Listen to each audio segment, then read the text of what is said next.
What's up guys, it's your favorite twins, and today we're talking about Latto's new album, Sugar Honey Iced Tea. I'm gonna be honest with y'all, I don't really listen to Latto. Our first introduction to her was when she was Mulatto on the rap game, and after that I didn't really pay attention much. We'd heard and seen things here and there. She know what happened, I know what happened, we ain't gonna talk about it. But I admire how she's been able to come up and make something of herself. Yeah, like Jordan said, we were introduced to Latto from the rap game, and we know how that deal went, so it's nice to see that, in a sense, that didn't discourage Latto that we know of, right, to the fullest, and that she was still able to pursue her passion. But Latto is becoming one of the more talked about females in rap. I feel like I'm hearing her name a lot, especially with Sugar Honey Iced Tea. I just feel like there was a good amount of promotion and singles for the project. So when it dropped, I feel like a lot of eyes and ears were on it. She's definitely become one of the faces, I think, of female rap. I feel like 777 was more commercialized, as to where on this project we see Latto more comfortable and settled in as an artist. Absolutely. I feel like she definitely found her pocket on this one. One of the things that surprised me about this album was that she is able to cross over and sound good. Yes. She was one of the rappers that did the singing rapping combo well. Yes. It sounded very natural.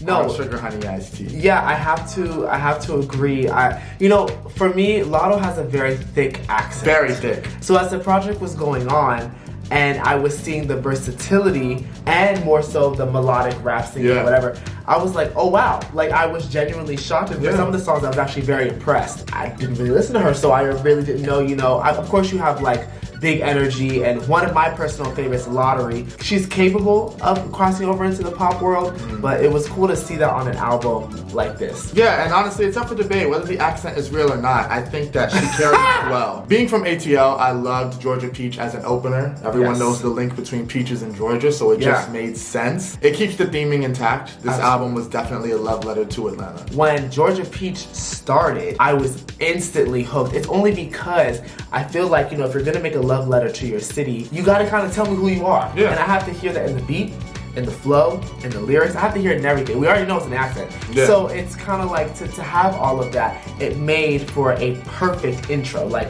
after listening to the entire project, I don't know how else it would have opened. Moving on to Big Mama being one of the singles, I felt like that was a perfect bridge to the rest of the album. Georgia Peach was very melodic, there was that singing, and Big Mama starts out that way.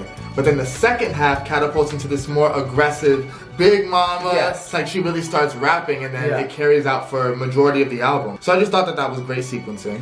Yes, and a thing about the beginning of the album, the beginning sounded so mixtape to me. Yeah. Like, it didn't remind me of an album. Not in a bad way, just in the sense of the way that it was flowing, the topic, the beat choices, how long the songs were. Yeah. It felt very mixtapey, where the second half of the album felt more like an album. Yeah. So it was interesting to kind of see that dynamic, but it really worked. Definitely, and I feel like when we got to Bascome, I saw that even more. The album became very raw. It became about the lyrics, it became about the bars. And I'm not gonna act like Latto was talking about anything super deep on this project, but the lyricism was there, the attitude was there, and it carried throughout the entire thing. Yeah, with Bascome, I thought the intro was really funny. And and she used the okay. It was cool to see some of Latto's personality in some of the bars as well. Yeah. I actually liked quite a few tracks off the album, but I did walk away with a top 5. My top 5 was H&M, Bascome, Shrimp and Grits, Shout Out to Me, and Copper Cove. Okay, that's actually a pretty solid top 5. It's kind of similar. It shocked me.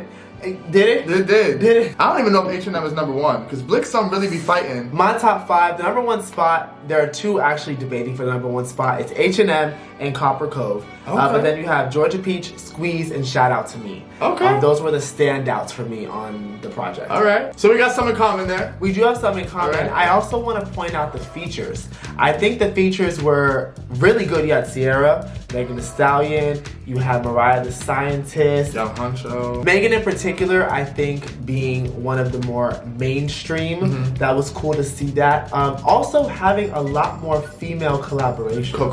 Coco Jones, I noted that too, which that song was really good, very sultry. One of my favorite lines on the project was, "He want a hot girl and you're trying to hit the lotto." That was dope. I just thought that was, well, first of all, Squeeze is in my top 5, just to say that. So, Prized Possession. Yes, that was another one of my favorites. Probably my top 3 lyrically on the album. I thought Prized Possession lyrically? Prize, not a possession. That was dope. What? Yeah. Instantly, Good. yeah. That to me showed Latto's pen. Listen, you know what happened? I know what happened. Y'all know what We ain't happened. gonna talk about it. But one thing I can say, even from the rap game, is Latto has always pushed her pen. I liked Brokey. I felt it was a tad long, and it did remind me of H&M. And it's nice to know that she can make a full song. You know, Yes. I thought Squeeze was cool. It wasn't one of my favorites, but I did love the My Humps sample. I had a friend point that out. Ear Candy was good. Oh yeah. I thought it was a solid track with Coco. Yeah. I felt the same thing with the Mariah one. I will say, the collaborations with women being stacked at the end was a cool concept because Yeah. we saw the album enter a different state. But, for me, was slightly underwhelming. I feel like the album entered an R&B state, which I do prefer the hardest shit from Latto, so it was kind of hard for me to get into it. Yeah. You know, I feel like Latto just has that voice where I want you to come at me. It was like, okay, cool, when it's thrown in.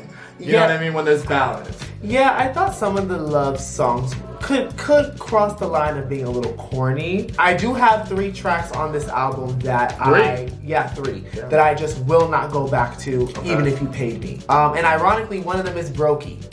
Really? Yeah, I was ready to turn that off.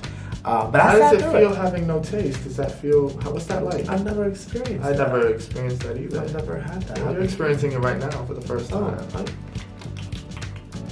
Nothing. I tasted. That's tap water. But probably the biggest disappointment, which really hurt my heart, was Look What You Did.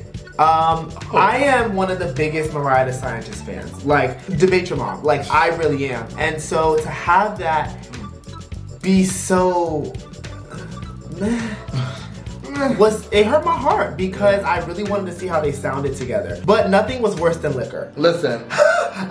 Nothing was worse than Liquor that had no lick in it. There was not... You want to talk about no taste? No, Liquor had me... It hurt my chest. It hurt my chest. Liquor could have been left off, Latto. Yeah, I'm gonna be Liquor, so honest with you. It just wasn't needed. It didn't add anything. See, could have had Lottery. One of the moments I loved on this album, and shout out to me, was her starting the song off with This Rap Gang. It felt poetic. The way she was getting Isis on that song, Bye Sis. Yeah. Ice is just water when it melts. I think there was a shot for Koi.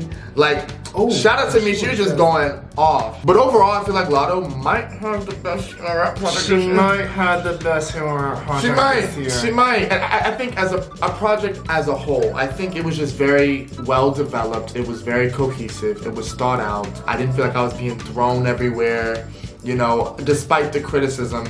This is a very solid effort. Yeah, and I'm shocked to say that. That I think she has one of the best, if not the best. And so with that being said, we give Sugar Honey Iced Tea an 8. Thought it was just, like we said, very well done. You know another track I love? What? Settle Down. And y'all might sleep, but Settle Down and There She Go were Actually, yeah, There good She Go was, yeah. Those were good deep cuts. Those were good. Safe to say, Sugar Honey Iced Tea was not shit. Oh yeah, because that's that. Well, yes. But of course, we'd love to know what you guys thought about Shit, Sugar Honey Iced Tea. Let us know your thoughts down below in the comments. If you enjoyed watching this review, remember to like, comment, and subscribe. Turn on your post notifications, that way you know when we upload, and we'll catch you guys on the next one.